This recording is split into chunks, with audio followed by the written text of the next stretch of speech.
You are listening to the Tricorder Transmissions, ep048.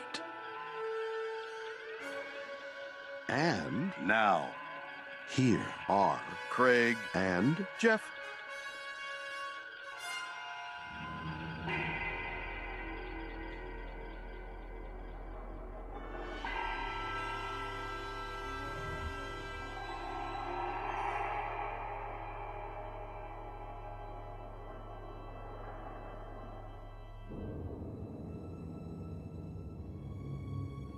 Load up your flintlocks and put your phasers away because they're forbidden on this planet. And tune in for episode 48 of the Tricorder Transmissions, A Private Little War. We are your hosts, Jeff Hewlett. And Craig Cohen. Always snickering, man. Well, you know what? We're not working from a script here, so all the stuff you lead in with is fresh to my ears as I hear it. Nice. I'm kind of making them up as I go. I think of them right before we start, so... Well, you're 3 for 3. Oh, wow. Okay. Well, that's good. That's a good track record so far. 3 out of 3 ain't bad. No, hey, it's better than Meatloaf says. Ah, nice. I was hoping you'd catch up with that one. So, very disappointing news week on a couple of fronts. First and foremost, we've learned that Sherry Jackson has canceled out on the Vegas Trek convention. Yeah, really sad news, and it's for medical reasons. So we hope she hope it's not too serious and she gets better. And I know on their post about it, Creation said that they hope she can join them at a future convention. That would be great. I think she lives in California, so it would probably have to be a West Coast or the next Vegas con. I doubt she'd be flying out to the East Coast for a con. That's an awful long trip. Yeah.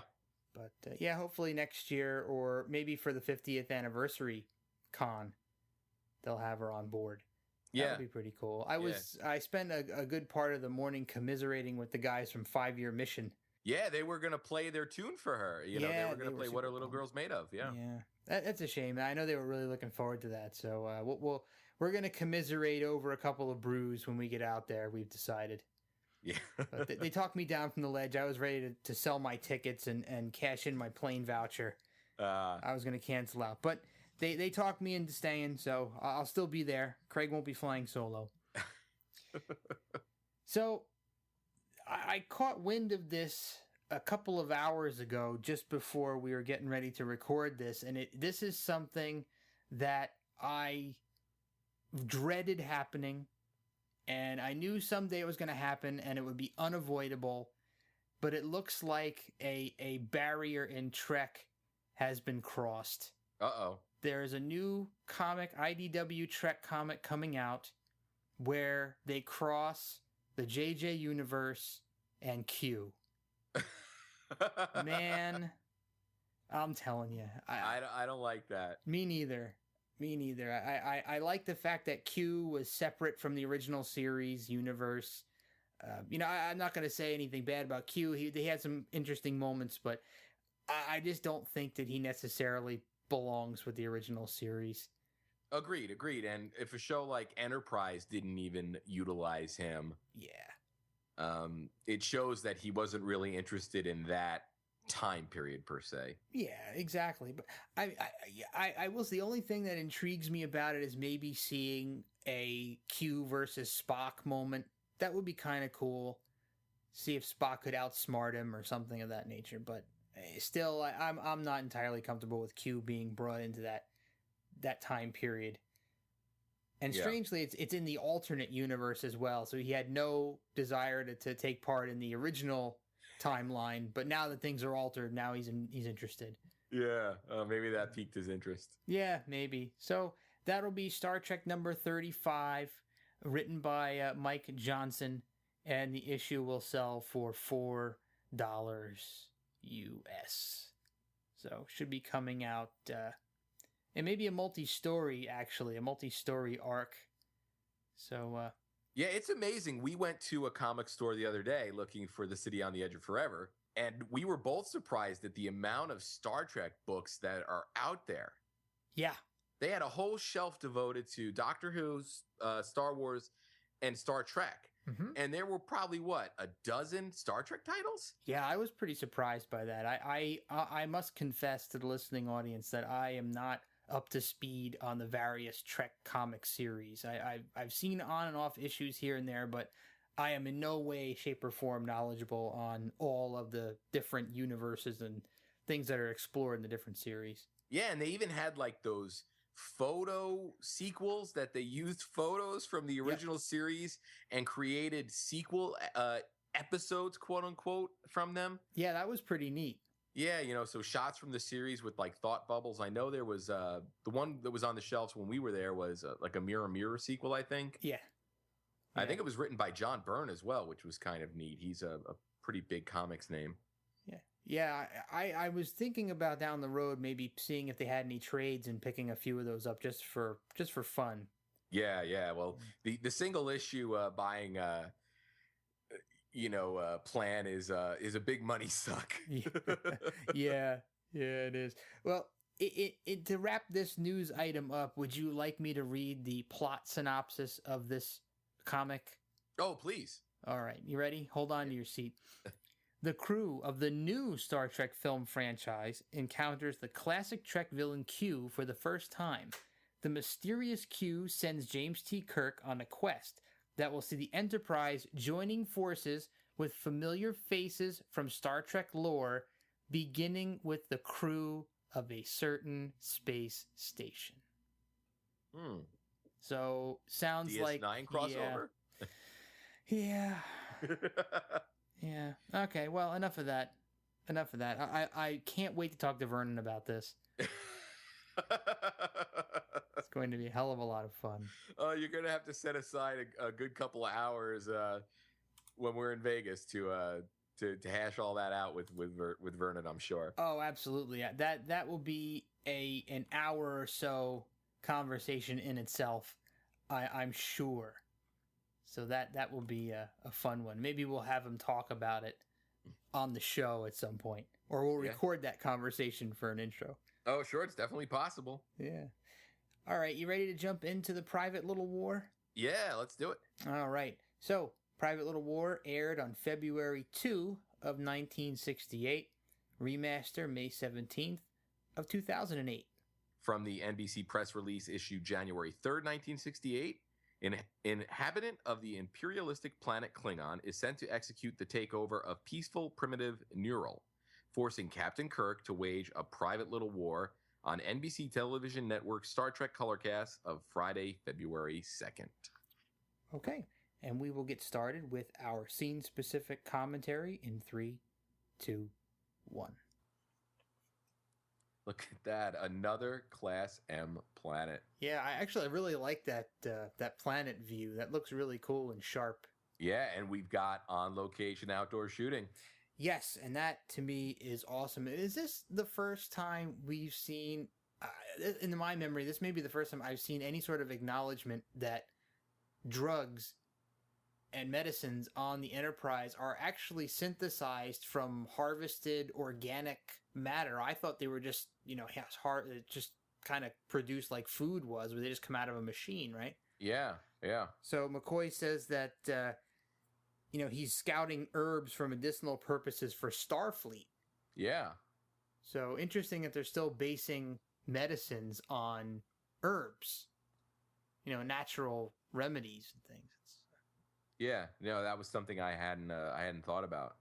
Yeah, pretty cool stuff. And we're actually going to see what I think is one of the last sort of iconic Star Trek monsters in this episode. Yes. And I believe that they named the villain in Zoolander after this. Oh, really? Monster. Yeah, Mugatu. Yeah, it was Will Ferrell's character. Yes. So I found that quite amusing. Yeah. So they're on this planet that Kirk had spent some time on. Yeah, as a young cadet, he did his first planetary survey. I love that shot, by the way. Oh, that was a great little rotation on the camera there. Incredibly cinematic. Yeah, I love these outdoor, on-location shots. This is great stuff. Yeah, it's director Mark Daniels really flexing his muscles. We last saw Daniels' work on I, Mud, and we'll see it next on by any other name. And he's directed a total of 15 episodes of the series. Oh, that's pretty cool. Mm-hmm. So Kirk is talking about, he's telling Spock how there's two groups of people on this planet. They're entirely peaceful. They have bows and arrows for hunting only.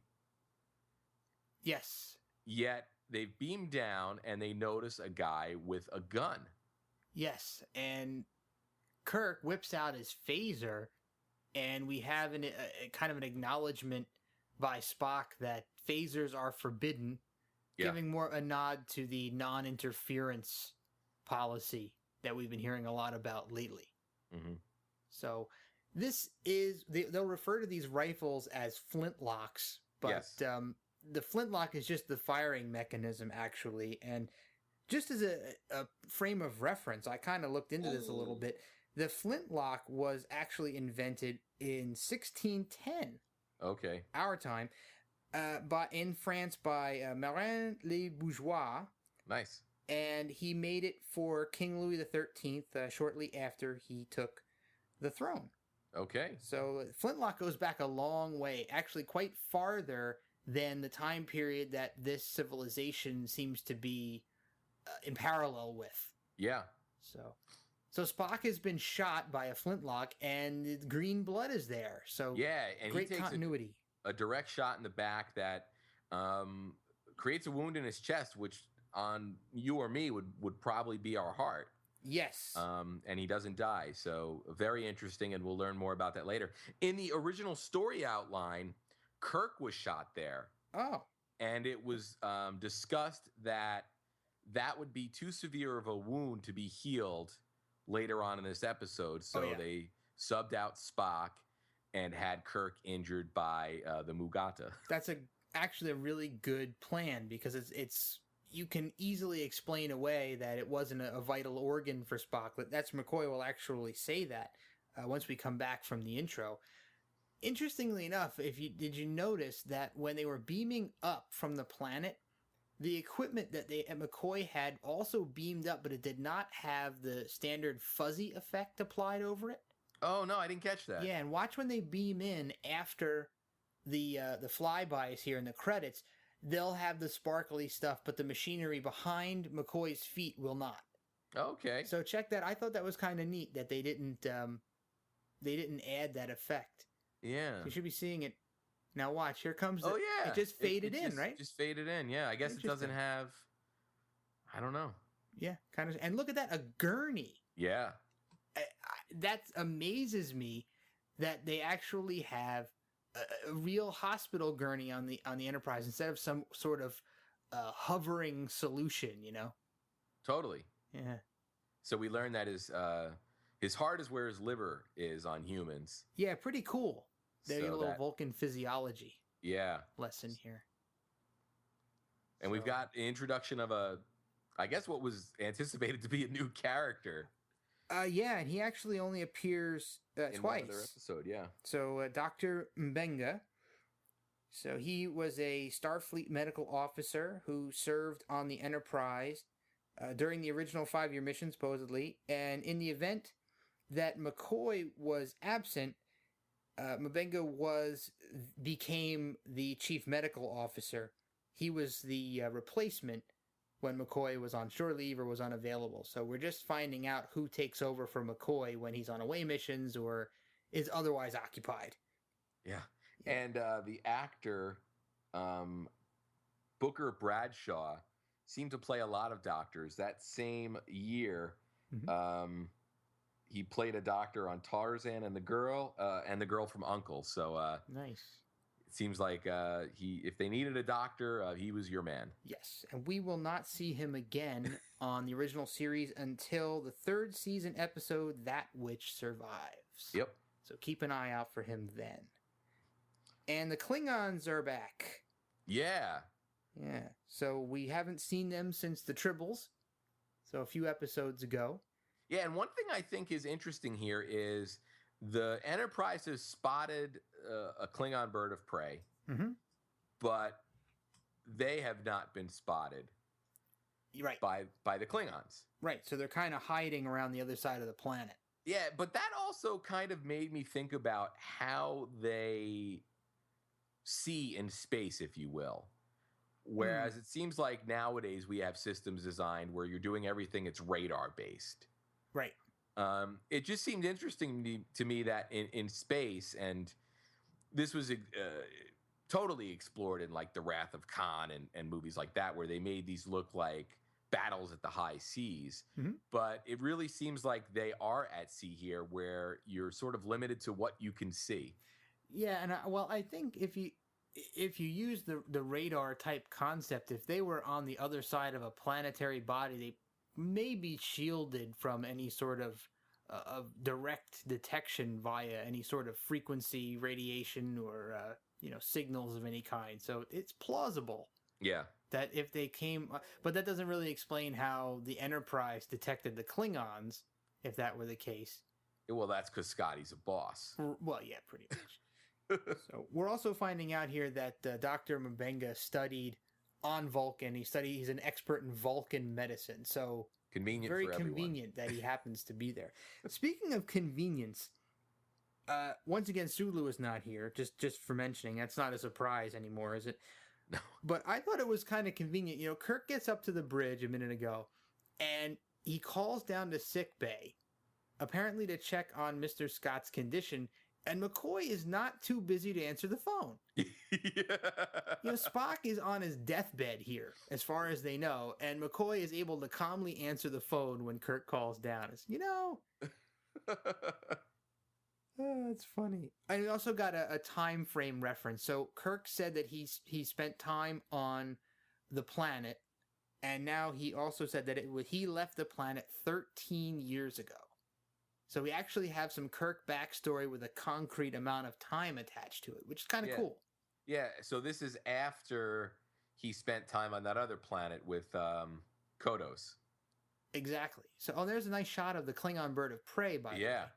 That's a great 3D model that they added with the enhanced effects for this. But if I have to look at the star dates, and forgive me for not having looked at star dates for this, but Kirk recently admitted that he was 34 years old, and if he left that planet 13 years ago, we know where he was when he was 21. Yeah. So kind of cool. So he probably had his first legal drink on this planet. Yes, probably did. Although in the 60s, the drinking age was probably 18 for depending on where you were in the galaxy. Oh, that's great. Did you notice, I kind of thought this was a little bit interesting, that before they beamed down, Kirk asked Scotty to notify the ship's stores that they needed native costumes. Mm-hmm. So the first time they came down, they're like, if we get spotted, so what? Yeah. And in this one, in this particular time, they had to have the native costumes because I guess they were really planning on infiltrating. Oh, there's the Mugatu, by the way. Yeah. He's kind of cool looking. Yeah. He's got the single horn on top of his head, but he's got that really neat razorback going on. Yeah, and makes some really cool noises, too. He definitely does. So he looks kind of like an ape with horns. Yeah, and we've actually seen the person occupying the suit before. Oh, That's really? Giannis Prohaska, who played the Horta. Oh, very cool. Yeah. Awesome. One of my favorite Trek monsters. So now McCoy has broken the no phaser rule. Yeah. In order to save Kirk, which I think is excusable. Oh, totally. And I got to tell you, the level of physical acting that Shatner does here is remarkable. Yeah, absolutely. He totally sells the fact that he's poisoned here. And he's he continues like to do this. And he's having a hard time speaking. Yeah, and it's not, you would think that you would be able to detect that he's acting, but this actually kind of looks like he's really going through it, doesn't it? Oh, totally. If I was the director, I would have been very, very nervous after every take that Shatner was okay. Yeah, he looks like he's having actual real life seizure here. Yeah. So the natives have discovered them, and Kirk tells McCoy to get his buddy Kyrie. Yep. So he's going, and this was something that I noticed, and Isn't it just so damn convenient that everybody speaks English? Well, do we know if the universal translator's in play here or not? No, they don't say that. But you don't see it.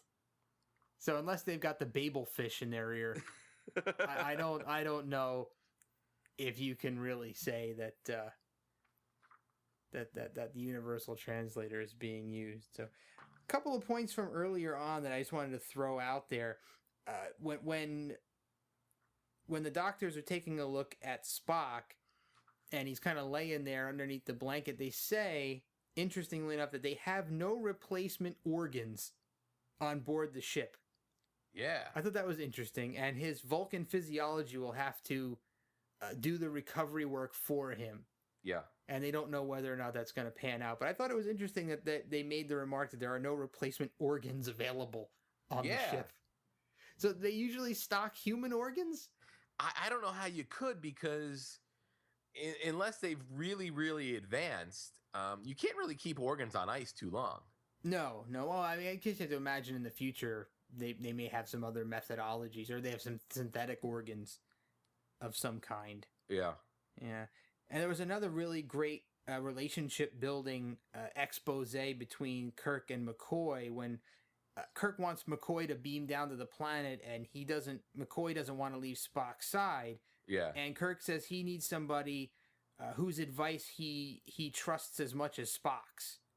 And McCoy is kind of flattered by that. But I think that illustrates, McCoy is just as valuable to Kirk as Spock is. So that really, to me, that is an acknowledgement of that three-way trinity, the three characters operating together. Yeah. Which is pretty cool. Totally. And you know what else is cool? Oh, no, what? These pants. Her pants? Yeah. Yeah. And you know what else is not cool? All the really bad wigs in this episode. Did you notice how everybody's got a bad wig? Yeah. All the guys on both the good guys and the bad guys side. I mean, I guess her wig, Nuna's wig, is not too bad. Yeah. But it's still a pretty obvious wig. But the black-haired wigs on the bad guy side and the white blondish hair on the good guy side are all obvious hair pieces. Yeah. So now we get our first little indication that this girl is more like a gypsy. Yeah. In a way, and she's using some sort of herbs and alchemy to influence men. So she's rubbing this herb up and down his arm and grinding the little thorns or seeds into his arm, and now he's kind of losing control of himself. Yeah, it's like a primitive yet 23rd century like Funky Cole Medina. Yeah. Oh, what a great observation. It's kind of funny. You don't fool around with that Funky Cole Medina, by the way. So she is what is referred to as a Kanutu woman. Yeah. Which are apparently somewhat rare. And she will later be referred to as a witch of sorts. But she's kind of more shamanistic in my mind. She, the herbal stuff, and she doesn't cast magic spells, really.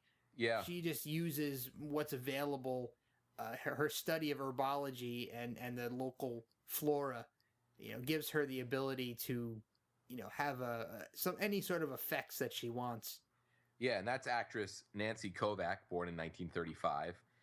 She was also on Bewitched. She was on Batman 2 times, I Dream of Jeannie. Cool. And she was nominated for a Primetime Emmy in 1969 for an appearance on Mannix. Oh, fantastic. She's been retired, though, since 76. She married and became a homemaker. Got out of the business. Oh, good for her. More continuity here. We see heating rocks with phasers again. Yeah. So that's actually a thing. So now I love the fact that she's watching McCoy using a phaser now, but she can't figure out how to use one later. Yeah. She must not be very observant. But she is really the driving force here in getting this side of the planet's population on board with really arming themselves. Right. She wants to get a fire stick, which is one of the flintlocks.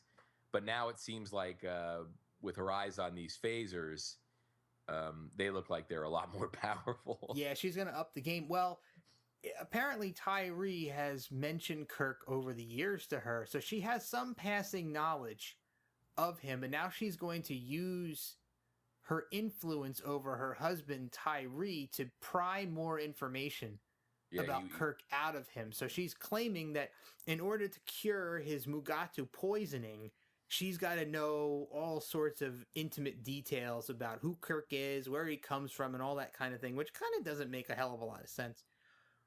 But this is her way of trying to enact a plan to get the phasers and superior weaponry and technology away from the Enterprise crew members who happen to be on the planet. Here, I gotta tell, awesome moment, by the way. More Nurse Chapel's affection for Spock. Yeah, and I gotta tell you, this guy, if you want somebody to keep a secret, that's Tyree's the guy to go to. Oh, sure, because he won't even tell his wife. Yeah, he's got the bro code down. So actually, right now we are learning about yet another mysterious Vulcan special superpower. Yeah, this is like he needs to Hulk out. Right. So this is a Vulcan healing concentration where a gravely injured Vulcan can focus his strength and antibodies and mental energies to heal all sorts of wounds, even grievously injured bodily organs. So yet another really kind of almost Superman-like power, which is kind of cool. Yeah. Now that is a really weird-looking plant root. Doesn't it kind of look like a quivering poop or something? Yes. And that's kind of what I thought when I saw it. First I thought it was, before she says it's a root, it looked to me like it was some sort of a living creature. That's what I thought. Yeah, like some sort of an insect or like a giant leech or something of that nature. Totally. Now, this is a very sort of shamanistic ritual here. So she's got to she's got to have a wound on her hand so that her blood can pass through this root into Kirk and vice versa. Yeah. So she's essentially sharing blood with Kirk, and he's sharing blood with her, and through this root, the poison is cleansed from Kirk's body. But legend has it that this ritual will grant her the power of suggestion. Yeah. So this is kind of the equivalent of Khan putting the bug in your ear. Yeah. So this happens a lot in Trek, by the way. Yeah. So the poop, watch out for the poop ritual. If any girl tries to use the poop ritual on you, you know what she's trying to do. So keep your eyes open, guys. Now, near the end of this ritual, that's a really cool shot of that moon and the jewels on her face. Yeah. That's kind of neat.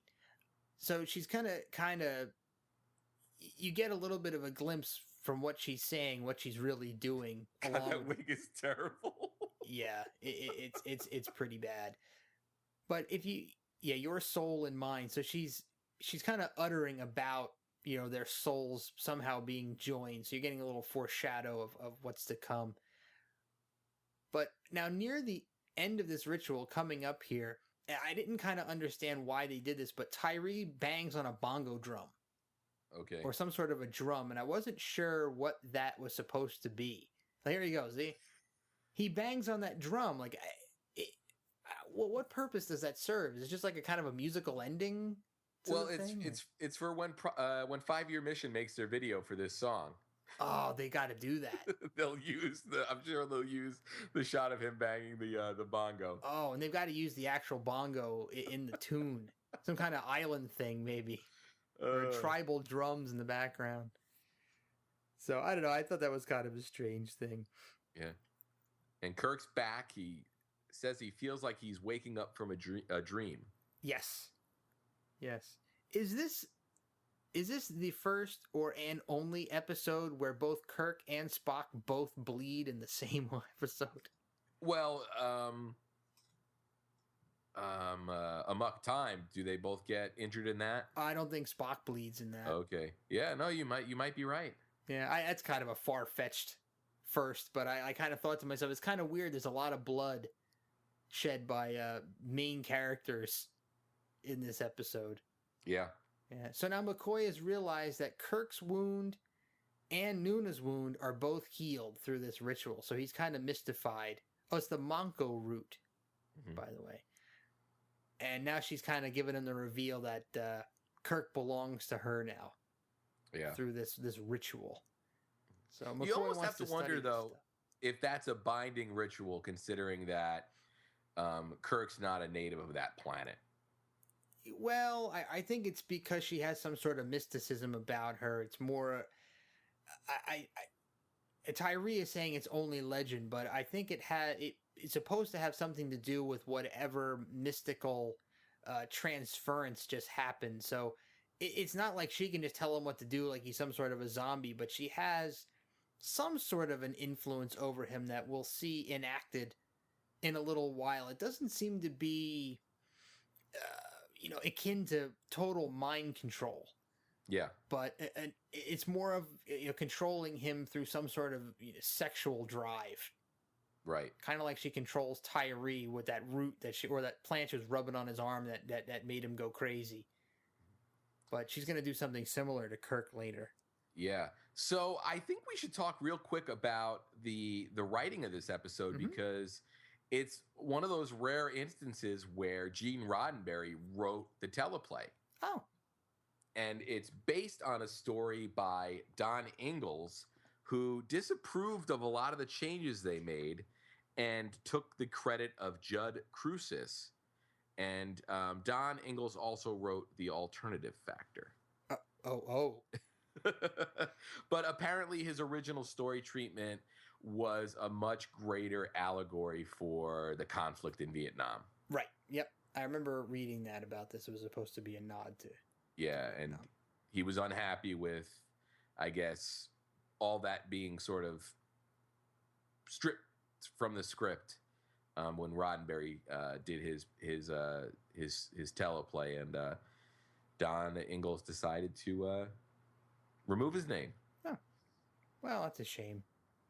Yeah. But if you do look at this episode in that light, it does kind of have some similarities with two opposing greater powers arming two sides of a lesser power to fight each other. Totally. Yeah. So very very good parallel in my mind.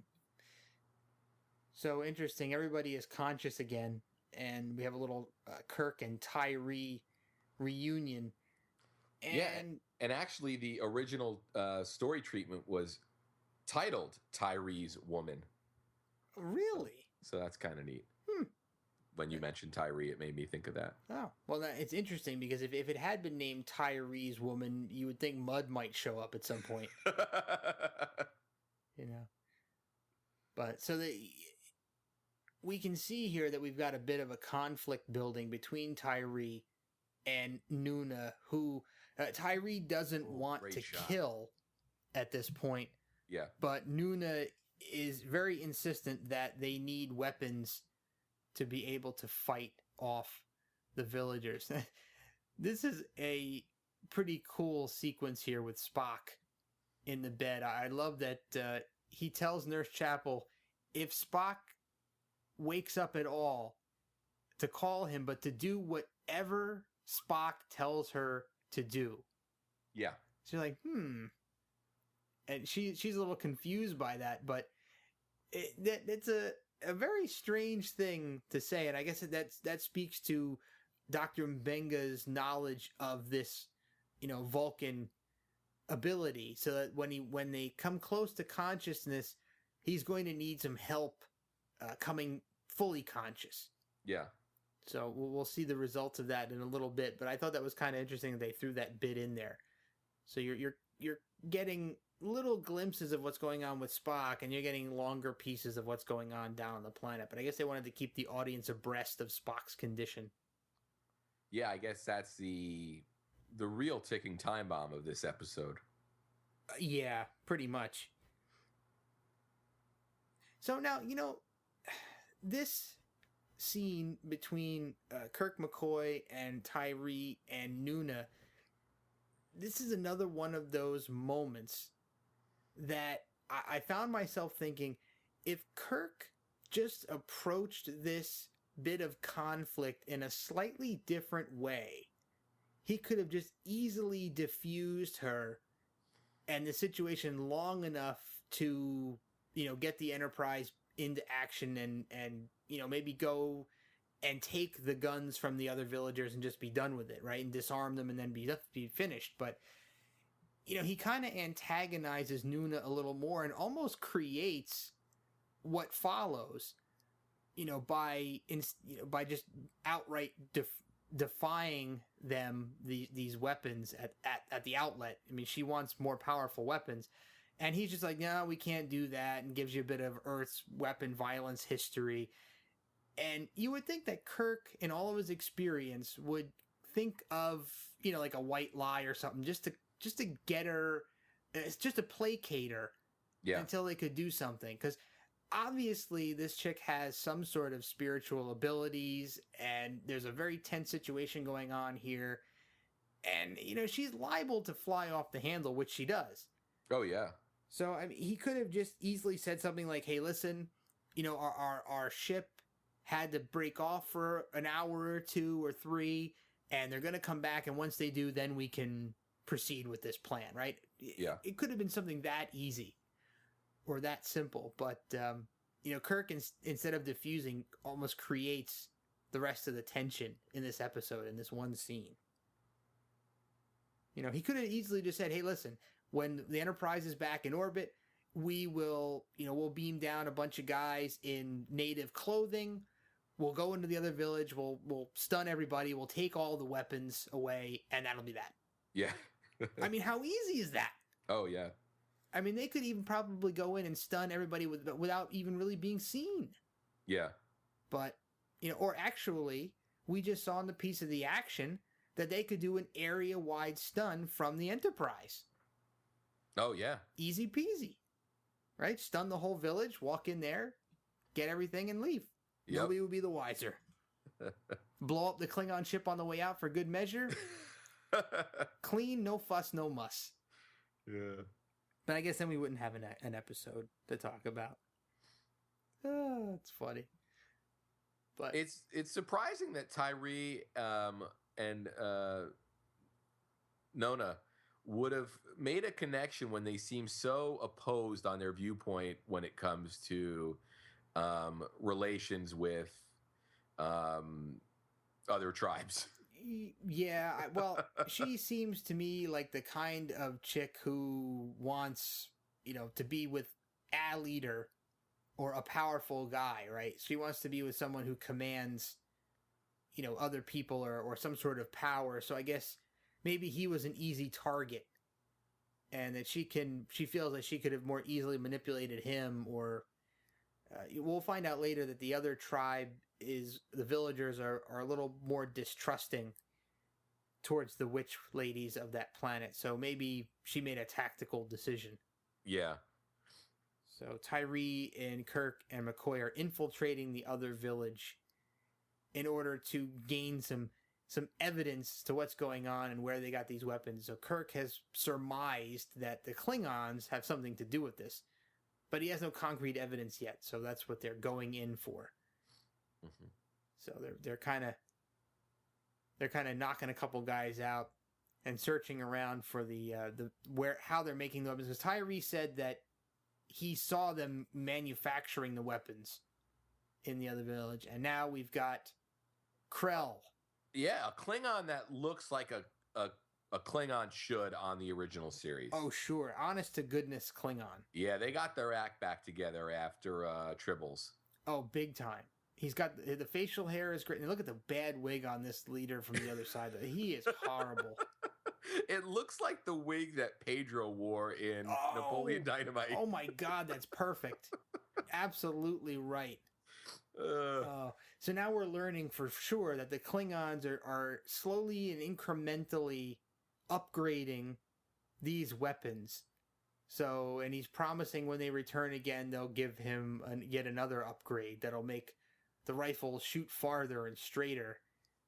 So they're not, strangely, that it seems really weird to me that they wouldn't just immediately equip them with phaser or disruptor type weapons. Why are they slowly giving them these less and less primitive weapons over time, wouldn't it be faster and easier to just conquer by giving one side the current modern technology?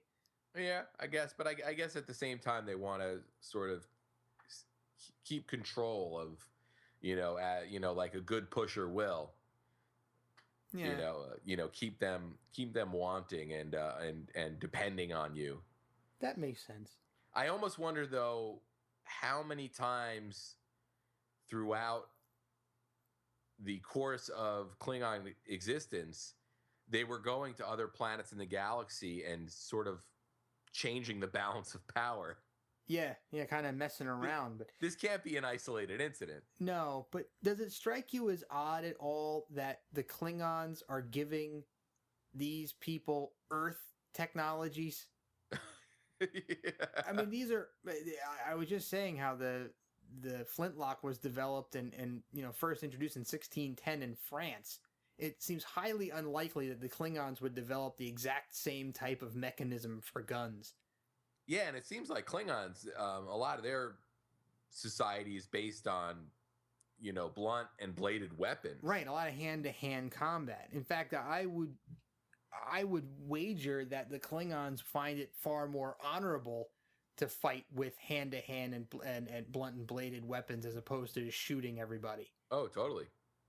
So, interesting that they would choose these flintlock weapons.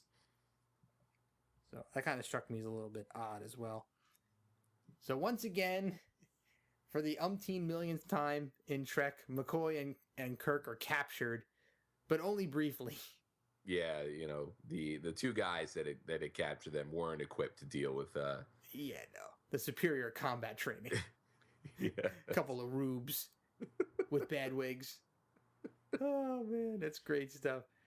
So now these are also single-shot weapons.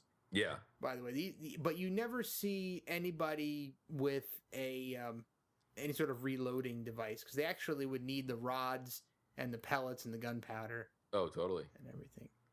So here's the Spock scene, by the way. Yeah, here's the hulking out. He's asking Chapel to hit him. Yeah, harder and harder. So he needs help coming back to consciousness, and the pain will help him come back. And look at Scotty just happens to show up. Yeah. Unbelievable. But, and thankfully, Mumbunga shows up too. Yeah, boom. And he gives him the real pimp slaps. He's Big doing ones. the front and backhand. And I love how Spock stops him there and says it's enough. That will be quite enough. That's great. Yeah, I wonder though, I mean, knowing the egos of the main characters of this show, I wonder how Nimoy took to not appearing in a lot of the beginning of this episode. He was kind of out of commission for quite a bit of it. Yeah. So he plays a little bit of a role here, but not nearly as big a role as Kirk and McCoy do. So I wonder if there was any sort of, tension on the set. Probably not, but never. Unless Daniels convinced him that the physical acting he'd get to do recovering from his injuries would be worthwhile as an actor. Yeah, that makes sense. So here's target practice. Yeah, and McCoy is not happy. No. About this at all. Guy's a good shot too. Oh yeah, and especially because he only has one shot. And this is his first time really shooting it. So does that mean Kirk's a really great firing instructor, or this guy's really talented? Or lucky. Well, there you go. Beginner's luck. But they only have one gun. So they kind of have to teach each other how to use one gun. So another great moment here between McCoy and Kirk, too. Yeah. So McCoy he makes no bones, pun intended. Yeah. about his feelings about what Kirk is doing here. Yeah, he's really towing the non-interference line.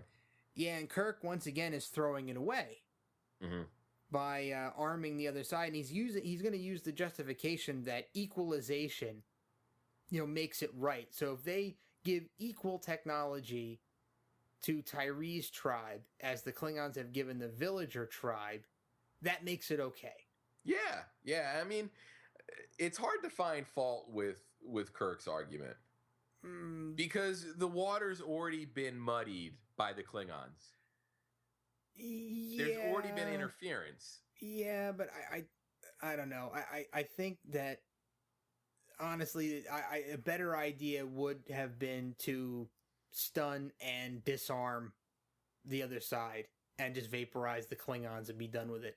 But that other side is now hungry for power.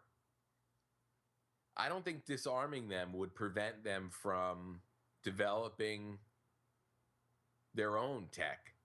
I don't know if they'd be able to. If they went in there and took the forge out and took all the metal out and all the gunpowder that was already made, I mean, they'd have to figure out how to do all that stuff again.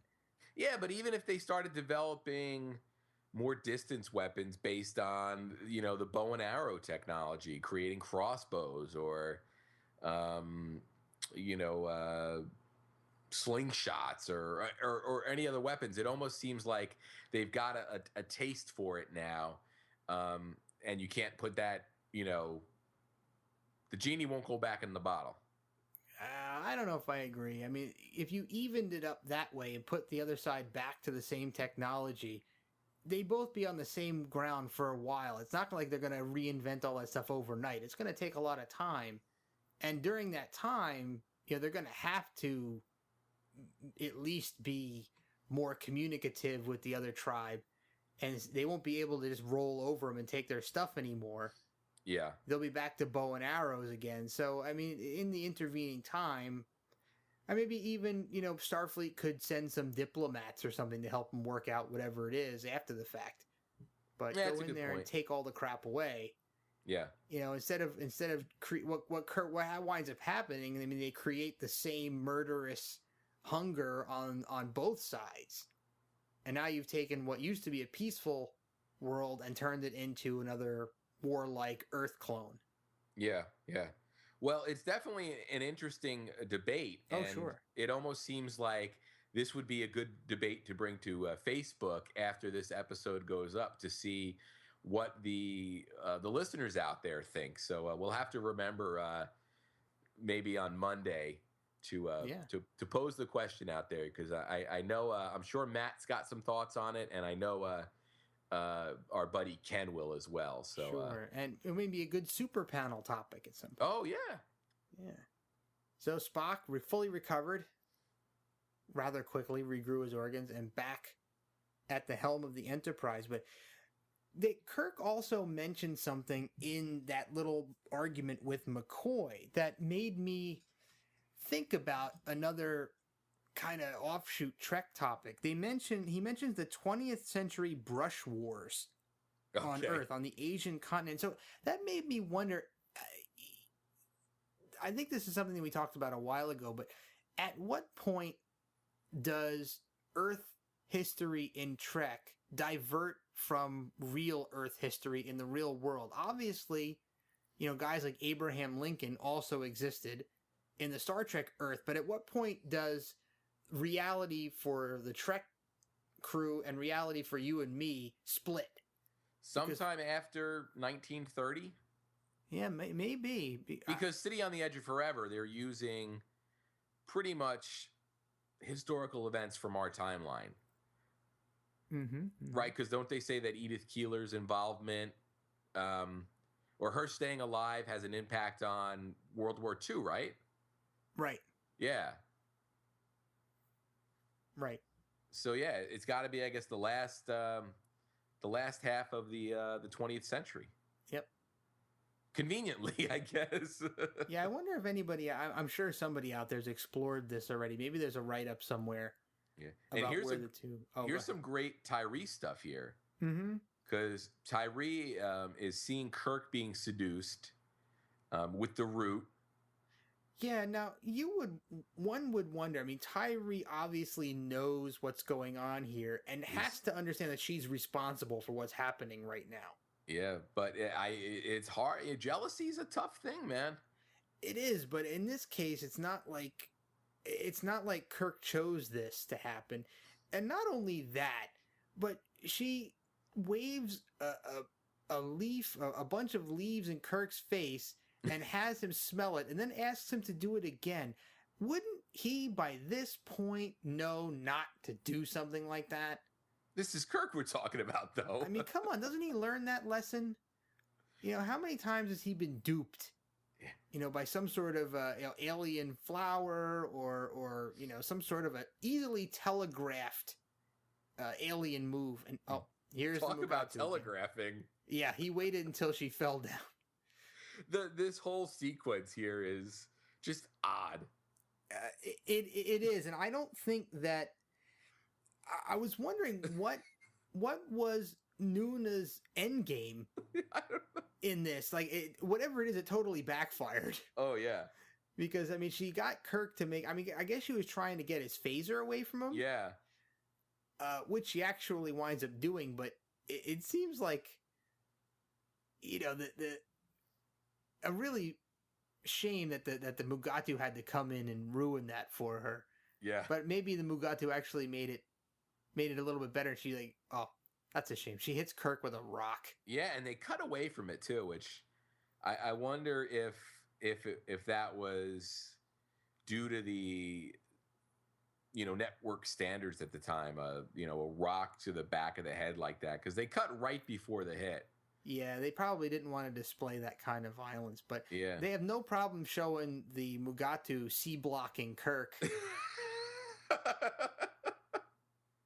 So is the Mugatu the only alien that's actually C-blocked Captain Kirk? Yeah, if you don't count like bipedal aliens. Well, no, they were bipedal. So. Yeah, it's more of an ape. Yeah, but there's humanoid aliens that I'm sure have laid down the C block on Kirk. Oh, sure. Spock himself probably has, right?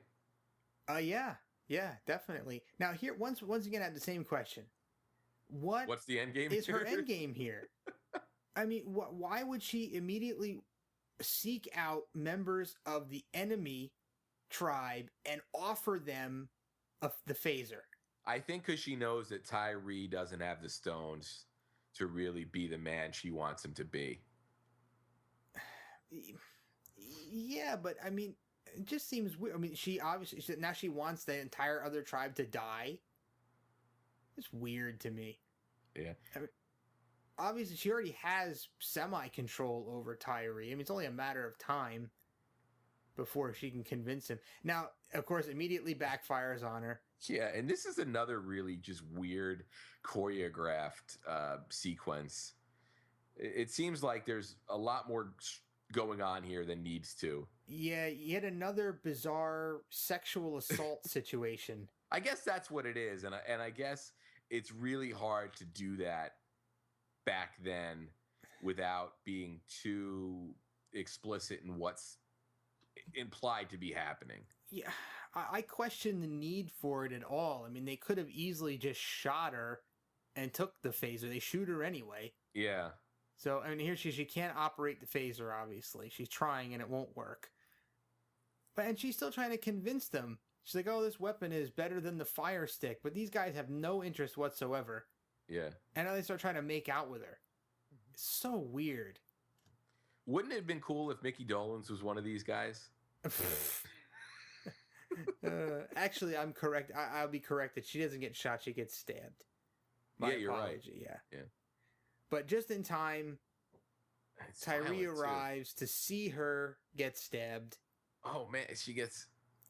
right in the opposite side of her chest from her heart, by the way. Oof. See? And dismissed and dismissed. Yeah, I thought that was kind of strange. Like he stabbed her in what looked like was probably her arm. Yeah. And she was dead. He might have hit like a major artery though. Yeah, he hit her. He actually hit the femoral in the leg. So, or maybe in these aliens, they're not actually the same as humans, and their physiology is also slightly different. And she's dead. Oh, instantaneously too, but no blood. She didn't bleed out. So, but now we're seeing. Ooh, we're seeing Tyree finally snap. Yep, he now has the bloodthirst. Yeah. Within him, and awesomely enough, the Amok Time music is reused here. The fight music. Yes. So very cool to hear that get used again. Yeah. Tyree, I think, did a really good job in this episode. It's actor Michael Whitney, who unfortunately died in 1983 at the age of 52. He was on Bonanza 4 times, Gunsmoke, and also Charlie's Angels. Oh, neat. So, neat little filmography there. Yeah. These guys, all these Trek guest actors seem to have good little careers. Yeah. So Tyree discovers his dead wife. Yeah. Poor guy. Yeah. First he gets cheated on, and then she gets killed. But he seemed to forgive Kirk pretty quick. Yeah, well, I think, like you said, he probably realized that Kirk was being manipulated. Yeah. And it wasn't really Kirk doing that. It was, the influence that he was under. Yeah. But Tyree is now, wants vengeance. Yep. He's got the bloodthirst, and he's formally requesting many more rifles. Yep. From Kirk. Now, I wonder what Kirk's report to Starfleet looks like on this. Oh, goodness. Is he really going to admit to arming the other side of this conflict instead of attempting to negotiate or disarm the opposing side? That does not seem to comply with the Prime Directive in any way, shape, or form. Yeah. Oof. Yeah, I mean, big, blatant violation. And I think that this is probably one of the most awkward and abrupt endings to a Trek episode I've ever seen. It doesn't it feel like they kind of just left it? They don't even really close it up. Yeah. You have a little comedic moment between McCoy and Spock there. McCoy calls Spock a computer. You can't kill a computer.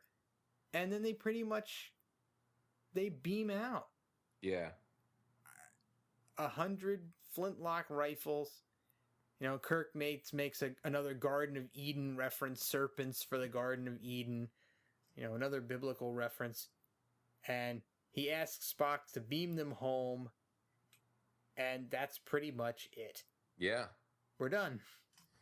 So, I don't know. That's kind of a non-ending, isn't it? Yeah. I mean, they just leave it at that. Now I guess we're supposed to imagine that both sides just have a continuous bloody conflict from now until the end of time. Yeah.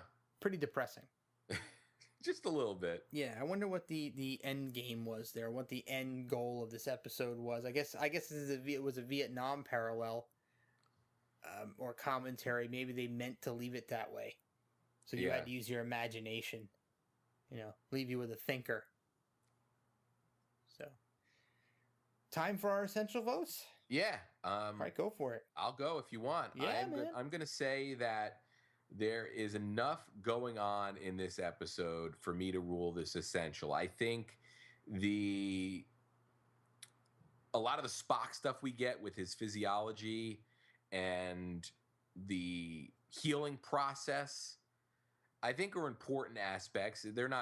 I don't think they're really definitive in helping you understand the Vulcans, but I think it's important enough to know. And then I also think the whole exploration of interference versus non-interference, as covered in this episode, is really important as well, and might even sort of influence how they act in future episodes. So for those reasons, I'm calling this one essential. Oh, very good. So I will agree with you, and I'll also add one more reason, and that is the time-stamped Kirk backstory. Oh, right, yeah. So we get the reference point that he was on this planet with these people exactly 13 years ago, and it was his first planetary study and his first long-term assignment. So he spent a lot of time with Tyree and these people, and we know exactly when it happened, and if we use his relative age at the time that he's admitted to, we can kind of know ballpark where he was at a certain point in his life, which is kind of significant, I think, if you're looking for more background info on, James T. Kirk, the Starfleet officer. Oh, totally. So in combination with the Vulcan healing stuff, I think that puts this into the essential category. Not that it's a great episode, but there are some great acting moments by Shatner in this. Yeah. So those pants. Don't forget about those pants. And the pants. And the pants. Yeah. And the wigs. And the wigs. Yeah. Yes. The wigs are not essential. But that's it. So a double essential vote for A Private Little War. Yeah. All right.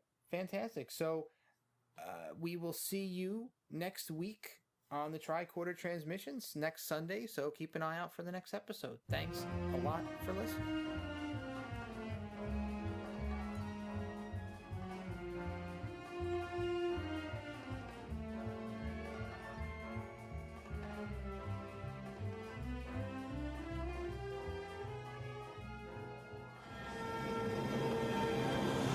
The Mugato costume was designed by Janos Prohaska, the same artist that created the Horta for The Devil in the Dark. Janos not only designed magnificent creatures, he also performed them, because that's Janos under the Mugato's fur, just as it was Janos under the rubbery, hamburger-like mass of the Horta.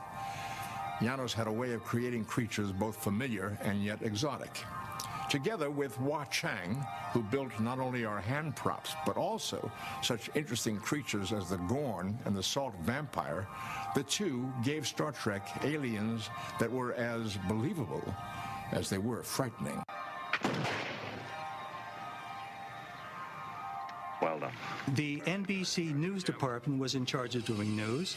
The NBC Program Department in charge of doing programs. When I return, we will give you other improvements. A rifled barrel. What?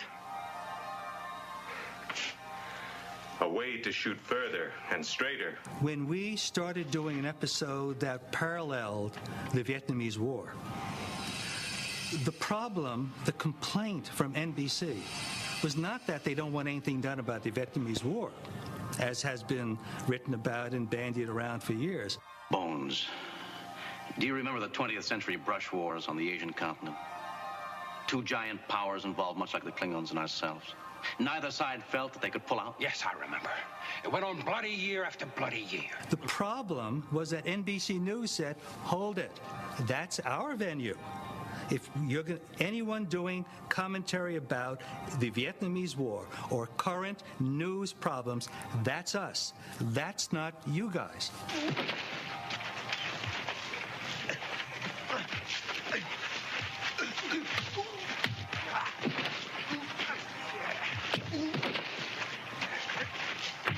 What would you have suggested?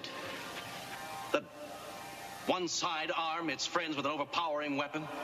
Mankind would never have lived to travel space if they had. No. The only solution is what happened back then. Balance of power. So NBC wasn't complaining and saying, how dare Star Trek do something that parallels a current event. It was internal NBC that was the problem. Vietnam colored everything we did in the late 60s, and yet for many, it was a hands-off subject.